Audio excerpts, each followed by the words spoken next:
The sun was setting as James puffed down the main line with a line of trucks in tow. The trucks were filled with scrap, all bound for the ironworks at Killdane. A recent cleanup at Knapford docks had turned up a lot of rusted track and machinery that hadn't been used for a long time. And James had been rusted to take it, being in the wrong place at the wrong time. He had been hoping to be asked to take a late-night passenger service or, at the very least, have a rest. I'm surprised you're grumbling, James. Besides, we're full of metal in your favorite color. A truck called. Shut up! Rusty red is no color for a splendid engine such as myself. Sparkling crimson red is better. James snapped back. You mean like your nose that one time with the bees? Another truck laughed. James wheeshed and snorted onwards, eager to put this job behind him once and for all. James arrived at the scrapyard just as the sun disappeared over the horizon. The air grew colder as he puffed closer into the smelting shed. Brr. I really don't like this. Neither do I, old boy. But a job is a job, said his driver. As James came to a stop near the main office, the foreman walked up. Thank you for bringing us in. Now, I hate to ask, but could you shunt your trucks into the siding over there? What, me? Why me? I'm not a shunter. James hissed. Well, Ari and Bert are still being repaired. Some bad fuel this morning wrecked their engines. Thankfully, Thomas brought some later. After the repairs, they'll have the fuel to work with at least, he said before heading back to his office. James grumbled dreadfully as he shunted the train into the sidings. The trucks tittered cheekily as he did so. Hey, look, guys, it's a new shunter. Can't be. This shunter is a big fat tender, and you know what they say? Tender engines don't shunt. Be quiet. James snorted as he bumped the trucks into the buffers. Trucks giving you a hard time? Said a voice. James looked over and saw a young man with a backpack standing near the line side. He had a camera in one hand, and his attention was focused on the small screen. James looked down at the lad incredulously. He was used to train spotters, but at this time of the evening, and in a scrapyard, he found it a bit odd, and he really wished he was pulling something more splendid than dirty trucks and dirty sidings. Yes? Now, pray tell, what are you doing here? This is private railway property, you know. Oh, I know. He sat his camera down and pulled a high-visibility vest from his bag. I have permission from the manager to record here as long as I don't do anything foolish. I'm here working on a project for a university. The Spirit of Steam, he said. James looked at the young man curiously. What kind of spirit do you mean? You're not talking about ghosts, are you? I am, said the young man. There have been many ghost sightings in photographs over the years. Such things as ghost orbs or even shadow figures showing up on digital photographs or on CCTV video footage. Where most people go to graveyards or old houses to find ghosts, I felt I'd try my hand at finding the ghosts of engines and rolling stock here. If none show up, I'll work on something else. James rolled his eyes. The very idea of ghosts was absurd. Sure, he had thought he had at times seen spirits, but those had been turned out to be real things like Percy covered in ice or something else. Well, you better be careful. A scrapyard is nowhere to play around, even at night. James's driver explained. I know. That's why I asked the manager. He said as long as I don't climb on piles of scrap metal, keep my safety vest on, and follow the safety guidelines, I can film here while it's closed. The young man then picked up his camera and snapped a picture of James and his crew. One for the memories, he said, chuckling. Then he wandered off into the mist. Strange lad, James said. I think it's interesting. I hope he's not too disappointed if he finds nothing, said the driver. Soon James was uncoupled, and he began to puff out of the siding. Suddenly there was a clang, and his wheels left the rails. They bounced along the sleepers for a moment before his driver put on the brakes. Bust my buffers! What happened? James asked. His driver got down and inspected. Some scrap metal must have tumbled off that pile onto the rails. You hit it and off you went. Oh, brilliant! Now what are we going to do? The driver and fireman headed to the office to speak with the manager. They returned with bad news. The breakdown gang won't be here till tomorrow, James. You'll have to wait here for the night, I'm afraid. Oh, lovely! James hissed. I was looking forward to a rest in my nice warm shed. And with that, James's crew left and went home. The smelter still hummed with activity behind him. The graveyard shift working into the night. Eventually, James felt his eyelids drop down, and the red engine fell asleep. A sudden hiss suddenly roused James from his slumber. He opened his eyes and looked around. The fog had become thicker, so thick that he could hardly see anything. Even the shapes of the buildings and trucks were lost in the gloom. Suddenly another hiss echoed in the yards. Only this time, it was accompanied by the sound of groaning metal. Hello? Is someone there? James called out. No one replied. Only the sound of more hissing. And this time, puffing. Only the puffing sounded different each time. It sounded like 3 different engines, but each puff sounded like it was coming from everywhere at once. James felt a wave of nerves roll along his boiler. He felt surrounded all around, and what was worse, he didn't know who was surrounding him. Then he felt the ground shudder. Something big was coming. It had to be another engine, but in the fog, James couldn't be sure. The chopping and rumbling and screeching came closer and closer. Then, out of the corner of his eye, James saw a shape move in the fog past him.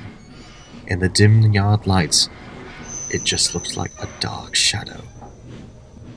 The chopping was louder than ever, and the metal screeching sound, the sound of rusty wheels turning, sounded almost alive, like cries and moans.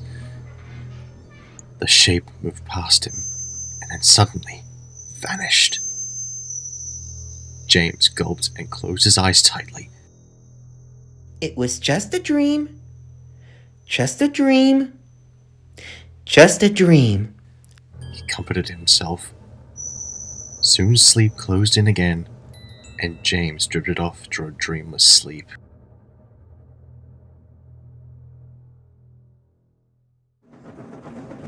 James was soon derailed and taken to the works to be looked over. After the inspection, the red engine was asked to take a passenger train when he got back to Knapford. The run helped ease James's nerves, and he soon forgot about what he thought he had seen.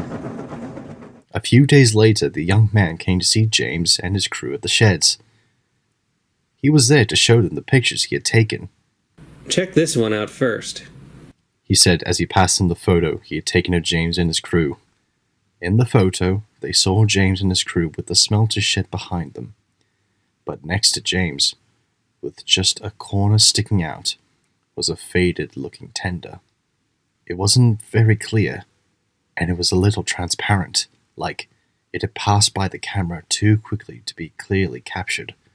Now what's that? It looks like an engine's tender. I was the only one there. James said, rolling his eyes. Your camera must be faulty or something. And that's not all. The young man continued. He had brought his camera to the crew. The display screen showed one of the sheds in the ironworks, one of the yard lights, and piles of twisted scrap. It was all barely visible through the thick fog, the young man quickly explained. I was messing with some of the settings and forgot I'd switched it from picture mode to film mode. I tried to take a still picture, but it wouldn't click like it usually would. So I took out my second camera and went to photograph something else. I was only away for a few moments before, well, watch. He hit play on the camera, and the film played. The picture shuddered as if the camera was sat down. The voice of the man bemoaning his apparent misfortune, followed by the sounds of footsteps scurrying away.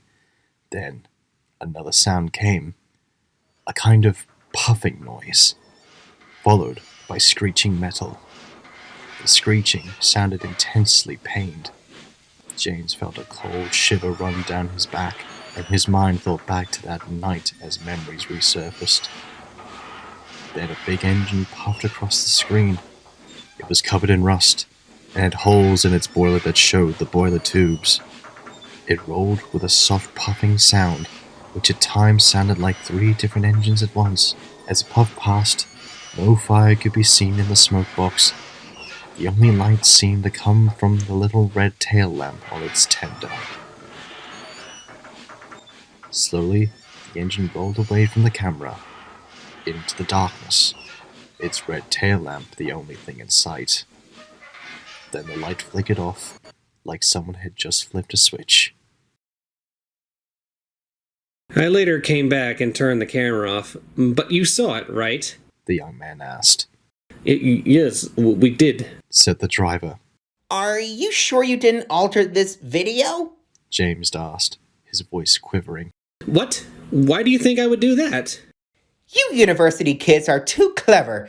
That engine might be nothing more than a broken old model toy being pushed through a model railway set done with fancy editing. I'm serious. The student insisted. While I might be clever, I'm not this clever. Besides, didn't you see the engine? It didn't look anything like in any train spotter's book. What do you mean? James asked. Does it look like Gordon, only with too many wheels? Came a voice. The group turned to see Edward, looking over towards them. The old engine had been quietly building up steam while they had been talking. Yes, it did. I had to play the video back on my TV to see it better, but I did see more than 3 driving wheels on this engine, the student said. Edward looked down at his buffers and sighed. Oh dear. Seems they are still around, he said. They? Who are they? James asked, curious what Edward meant. Well, they, for lack of a better word, are known as the Killdane experiment. A tragic tale that took place long ago, and one that no one at the smelters dare speak of. The group looked on as the old engine continued. The Killdane experiment began in 1966. Following the second act of the Beeching Acts, many engines were withdrawn from service and scrapped before their time. Young engines sent to old sidings to rust away and be cut up. It happened so quickly, scrapyards on the other railway became filled to capacity. It was because of this that some trains of scrap came to Sodor for processing. This was before our line became a heritage railway. That summer, a young but eccentric engineer from Croven's Gate came to the scrapyard looking for work. Following this young man's employment, strange things began happening. Workers would sometimes come to begin cutting up a scrap engine, only to find that someone had already started, as many parts were missing. Soon it wasn't just parts, as a whole scrap engine vanished once. For a time, no one could explain what was happening. It seemed as if the engine ceased to exist. Even receipts recording their arrival at the scrapyard would vanish. Police would occasionally patrol the scrapyard by night to keep watch for any break-ins, but none were reported. We were soon to find out what became of those parts. It was during one night when I'd just arrived with a delivery of petrol for the generators. We were just shunting them into their siding when suddenly there was a scream from one of the nearby sheds. The front doors flew open, and out came the young engineer, badly burnt. Before anyone could ask him what had happened, something big puffed out of the sheds in a cloud of steam. It was a monstrous-looking scrap engine. It had no face, just a rusty smokebox door. Its boiler and cab were from an A1, mounted crudely atop a 9F's chassis, pulling a rusty old tender behind it. Steam hissed and smoke billowed from its funnel and from its cab, which seemed to glow bright yellow. The hissing was pained, and at times it sounded like 3 engines puffing at once. The monstrous creation slowly puffed its way down the siding before coming to a stop on the points, when its corroded suspension springs finally snapped. When the paramedics and the police arrived, they asked the engineer what he'd been doing. He said he was trying to create a new engine that could revitalize steam on the mainland. He'd gotten a hold of the engine parts from the ironworks, using the place as a parts shop where he could scrounge up all the spare parts he could ever want. During his days off, he would sneak into the yard and steal more engine parts to complete his project. He managed to steal the complete scrap engine using a heavy hauler lorry owned by his brother, Frederick Packard, father to Jenny Packard, in fact. To hide his work, as he knew that all this scrap would be very valuable, he stole and altered receipts from the office to make it seem like no scrap engines had ever been delivered or engines arrived with fewer parts. He'd been in the process of test firing his creation when the water glass burst, spraying scalding steam and water all over him. His goals were terrible and foolish, and for his trouble he would endure many painful surgeries that would end up costing him the use of one of his hands and a lifetime of horrible scars. I sat nearby so I could provide my testimony. During this time, the scrap engine made many terrible noises as it cooled down. Sometimes it was a murmur, other times it sounded like screams. The screams of 3 voices calling out for their end to come. The mess of engine parts was soon dragged away and cut up. But it seems that isn't the end, Edward said, pausing. The men and James stared in shock at the story so far, and while they didn't know what to say, they had a feeling they could tell what would be coming next. Edward then continued. Workers would say that they heard the sound of hissing and clanking around the yard during the night shift, like the sound of 3 engines puffing at once, but it wasn't just puffing sounds. Voices crying out for the end to return, that their rest had become disrupted.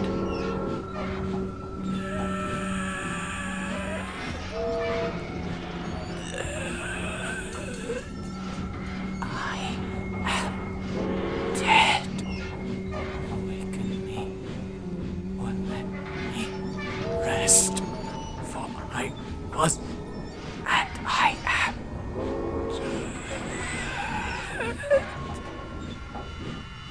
The voices would cry.